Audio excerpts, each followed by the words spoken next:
Assalamualaikum. My name is Zara. I'm a student of class 10 from Government Boys High School, Hajar al-Bakshi. I'm really pleased to get an opportunity to give presentation on very popular poem of Julia Gardner, Little Things.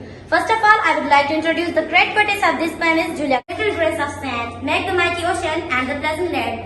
In this instance, of poetess says that little things can't be denied, and little grains of sand make the huge land. No doubt, nothing is ready-made in this world because everything is made. Yes, little words of love make our world an Eden like the heaven above. But also great source of inspiration. This poem reveals about the great importance of song in art. It's my pleasure. Who is the author of the poem The Voice of God? The author of the poem, The Voice of God, is an American poet, Louis Heinemann. Where does Louis Heinemann born? Louis Heinemann was born in Providence, Rhode Island, USA. From here, God tell him to go down again. God tell him to go down again because he lives among the people.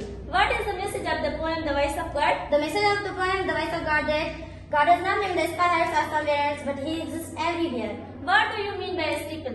A steeple means the tallest part of a religious building, but it is particularly used for church. What is church? Church is a place where Christians worship their God. Can you mention verse of Shawarati which reveals the thought of the poem The Voice of God? Yes, why not? Good, very good.